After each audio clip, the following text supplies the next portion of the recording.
ದೆಹಲಿ ಸ್ಫೋಟದ ಬಗ್ಗೆ ಸುಮಾರು 16 ಜನ ಜೀವ ಕಳೆದಿದ್ದಾರೆ. ಇಲ್ಲ, ಅವರ ಕುಟುಂಬದ ಜೊತೆ ನಾವಿದ್ದೀವಿ. ಅದಕ್ಕೆ ಸ್ಪಂದಿಸೋವಂಥ ಕೆಲಸಗಳು ಈಗ ಆಲ್ರೆಡಿ ಎಲ್ಲ ಕಡೆಯಿಂದಲೂ ಮಾಡ್ತಿದ್ದಾರೆ. ಅದನ್ನು ಹೊರತುಪಡಿಸಿ ಈಗ ಇದಕ್ಕೆ ವೈಫಲ್ಯ ಆಯ್ತಲ್ಲ, ಈಗ ಇದು ಇಂಟೆಲಿಜೆನ್ಸ್ದೇ ಇರ್ಬೋದು, ಪೊಲೀಸ್ದೇ ಇರ್ಬೋದು, ಕೇಂದ್ರ ಸರ್ಕಾರದ್ದೇ ಇರ್ಬೇಕು, ಅದನ್ನು ಯಾರಾದರೂ ಹೊಣೆ ಹೊತ್ಕೋಬೇಕಾದನ್ನು ಗೃಹ ಸಚಿವರಾಗಲಿ ಪ್ರಧಾನಿಗಳಾಗಲಿ ಇದಕ್ಕೆ ಪೂರಕವಾಗಿ ಒಂದೇ ಒಂದು ಸ್ಪಷ್ಟವಾದಂಥ ಹೇಳಿಕೆ ಕೊಡಲಿಲ್ಲ. ಬರೀ ಅವ್ರು ಹೇಳ್ತಿದ್ದು ಟೆರರಿಸಮ್ ಆ್ಯಕ್ಟ್ ಅಂತೇಳಿ ನಮಗೆಲ್ರಿಗೂ ಗೊತ್ತದು, ಇದು ಅವ್ರ ಕಡೆಯಿಂದಲೇ ನಡೆದಿರೋದು ಅಂಥೇಳಿ. ವೈಫಲ್ಯ ಯಾರ್ದದು? ಅದು ಗೂಢಚಾರಿಕೆದಿರ್ಬೋದು, ಅಥವಾ ಪೊಲೀಸ್ದಿರ್ಬೋದು, ಅಥವಾ ಕೇಂದ್ರ ಸರ್ಕಾರದ್ದು ಆಡಳಿತದಿರ್ಬೋದು. ಅದನ್ನು ಜವಾಬ್ದಾರಿ ಹೊತ್ತು ಈಗ ನಾವು ರಾಜೀನಾಮೆ ಕೊಡಿ ಅಂತ ನಮ್ಮೆಲ್ಲ ಮುಖ್ಯಗಳು ನಾಯಕರುಗಳು ಕೇಳ್ತಾ ಇದ್ದಾರೆ. ಅದನ್ನು ಕೇಂದ್ರ ಗೃಹ ಸಚಿವರು ಮೊದಲು ನೀವು ರಾಜೀನಾಮೆ ಕೊಟ್ಟು, ನಿಮಗೆ ಆ ಸಾಮರ್ಥ್ಯ ಇಲ್ಲ, ಅಲ್ಲಿ ಒಂದಾದ್ಮೇಲೆ ಒಂದು ಘಟನಾವಣೆಗಳು ನಡೀತಲೇ ಇದ್ದಾವೆ. ಬರೀ ಕಾಶ್ಮೀರ ಒಂದೇ ಅಲ್ಲ, ಪಂಜಾಬ್ ಒಂದೇ ಅಲ್ಲ, ದೇಶದ ಎಲ್ಲ ಭಾಗಗಳಲ್ಲೂ ಈ ಥರ ಚಟುವಟಿಕೆಗಳು ನಡೀತಾ ಇದ್ದಾವೆ ಟೆರರಿಸಮ್ದು. ಇದಕ್ಕೆ ನೀವು ಬರೀ NIA ಹೊಣೆಗಾರಿಕೆ, ಇಂಟೆಲಿಜೆನ್ಸ್ದು ಇಷ್ಟಕ್ಕೆ ಅದನ್ನು ಸೀಮಿತ ಆಗಬಾರ್ದು. ಅದಕ್ಕೊಂದು ಸ್ಪೆಷಲ್ ಒಂದು ATSನ ನೀವು ಅದನ್ನು ರಚನೆ ಮಾಡಿ ಹೊಣೆಗಾರಿಕೆ ಹೊತ್ತು ನೀವು ಅದನ್ನು ರಾಜೀನಾಮೆ ಕೊಡಿ ಅಂತೇಳಿ ಪ್ರತಿಯೊಬ್ಬ ನಾಗರಿಕರು ಇದನ್ನು ಕೇಳ್ತಾ ಇದ್ದಾರೆ. ಕೇಂದ್ರ ಸರ್ಕಾರ ಎಚ್ಚೆತ್ತುಕೊಳ್ಳಬೇಕಿನ್ನಾದರೂ ಅಲ್ಲ, ಎಚ್ಚೆತ್ತುಕೊಳ್ಳೋದ್ರ ಜೊತೆಗೆ ಈಗ ಅದು ಜವಾಬ್ದಾರಿ ಅದು ಆದಮೇಲಲ್ವ ಅದು ಎಚ್ಚೆತ್ತುಕೊಳ್ಳೋದು.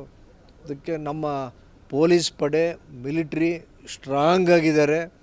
ಅವರಿಗೆ ನಮ್ಮ ದೇಶದ ಬಗ್ಗೆ ಅಭಿಮಾನ ಉತ್ಕೃಷ್ಟವಾಗಿದೆ, ಅದರಲ್ಲಿ ಎರಡು ಪ್ರಶ್ನೆ ಇಲ್ಲ. ಆದರೆ ಕೇಂದ್ರ ಸಚಿವರು, ಗೃಹ ಇಲಾಖೆ ಹೊತ್ತಿರೋವಂಥವ್ರು ಇದಕ್ಕೆ ಜವಾಬ್ದಾರ ಆಗಬೇಕು ಅಂತೇಳಿ. ಸರ್, ಪಾಲಿಕೆ ವಿಸ್ತರಣೆ ಆಗುವಂಥ ಪ್ರಸ್ತಾವನೆ ಸಲ್ಲಿಕೆ ಆಗಿದೆ ಸರ್. ದೆಹಲಿ ಸ್ಫೋಟದ ಬಗ್ಗೆ ಸುಮಾರು 16 ಜನ ಜೀವ ಕಳೆದಿದ್ದಾರೆ. ಇಲ್ಲ, ಅವರ ಕುಟುಂಬದ ಜೊತೆ ನಾವಿದ್ದೀವಿ.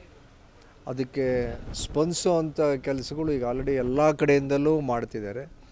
ಅದನ್ನು ಹೊರತುಪಡಿಸಿ ಈಗ ಇದಕ್ಕೆ ವೈಫಲ್ಯ ಆಯ್ತಲ್ಲ, ಈಗ ಇದು ಇಂಟೆಲಿಜೆನ್ಸ್ದೇ ಇರ್ಬೋದು, ಪೊಲೀಸ್ದೇ ಇರ್ಬೋದು, ಕೇಂದ್ರ ಸರ್ಕಾರದ್ದೇ ಇರಬೇಕು, ಅದನ್ನು ಯಾರಾದರೂ ಹೊಣೆ ಹೊತ್ಕೋಬೇಕಾದನ್ನು ಗೃಹ ಸಚಿವರಾಗಲಿ ಪ್ರಧಾನಿಗಳಾಗಲಿ ಇದಕ್ಕೆ ಪೂರಕವಾಗಿ ಒಂದೇ ಒಂದು ಸ್ಪಷ್ಟವಾದಂಥ ಹೇಳಿಕೆ ಕೊಡಲಿಲ್ಲ.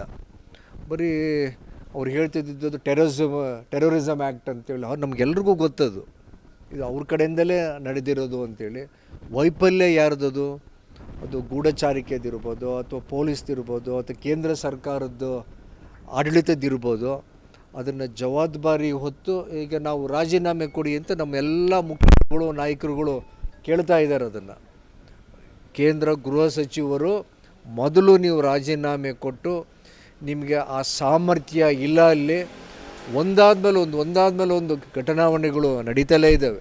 ಬರೀ ಕಾಶ್ಮೀರ ಒಂದೇ ಅಲ್ಲ, ಪಂಜಾಬ್ ಒಂದೇ ಅಲ್ಲ, ದೇಶದ ಎಲ್ಲ ಭಾಗಗಳಲ್ಲೂ ಈ ಥರ ಚಟುವಟಿಕೆಗಳು ನಡೀತಾ ಇದ್ದಾವೆ ಟೆರರಿಸಮ್ದು. ಇದಕ್ಕೆ ನೀವು ಬರೀ NIA ಹೊಣೆಗಾರಿಕೆ, ಇಂಟೆಲಿಜೆನ್ಸ್ದು ಇಷ್ಟಕ್ಕೆ ಅದನ್ನು ಸೀಮಿತ ಆಗಬಾರ್ದು. ಅದಕ್ಕೊಂದು ಸ್ಪೆಷಲ್ ಒಂದು ATSನ ನೀವು ಅದನ್ನು ರಚನೆ ಮಾಡಿ ಹೊಣೆಗಾರಿಕೆ ಹೊತ್ತು ನೀವು ಅದನ್ನು ರಾಜೀನಾಮೆ ಕೊಡಿ ಅಂತೇಳಿ ಪ್ರತಿಯೊಬ್ಬ ನಾಗರಿಕರು ಇದನ್ನು ಕೇಳ್ತಾ ಇದ್ದಾರೆ. ಕೇಂದ್ರ ಸರ್ಕಾರ ಎಚ್ಚೆತ್ತುಕೊಳ್ಳಬೇಕಿನ್ನಾದರೂ ಅಲ್ಲ, ಎಚ್ಚೆತ್ತುಕೊಳ್ಳೋದ್ರ ಜೊತೆಗೆ ಈಗ ಅದು ಜವಾಬ್ದಾರಿ ಅದು ಆದಮೇಲಲ್ವ ಅದು ಎಚ್ಚೆತ್ತುಕೊಳ್ಳೋದು. ಅದಕ್ಕೆ ನಮ್ಮ ಪೊಲೀಸ್ ಪಡೆ, ಮಿಲಿಟ್ರಿ ಸ್ಟ್ರಾಂಗ್ ಆಗಿದ್ದಾರೆ. ಅವರಿಗೆ ನಮ್ಮ ದೇಶದ ಬಗ್ಗೆ ಅಭಿಮಾನ ಉತ್ಕೃಷ್ಟವಾಗಿದೆ, ಅದರಲ್ಲಿ ಎರಡು ಪ್ರಶ್ನೆ ಇಲ್ಲ. ಆದರೆ ಕೇಂದ್ರ ಸಚಿವರು, ಗೃಹ ಇಲಾಖೆ ಹೊತ್ತಿರೋವಂಥವ್ರು ಇದಕ್ಕೆ ಜವಾಬ್ದಾರ ಆಗಬೇಕು ಅಂತೇಳಿ. ಸರ್, ಪಾಲಿಕೆ ವಿಸ್ತರಣೆ ಆಗುವಂಥ ಪ್ರಸ್ತಾವನೆ ಸಲ್ಲಿಕೆ ಆಗಿದೆ.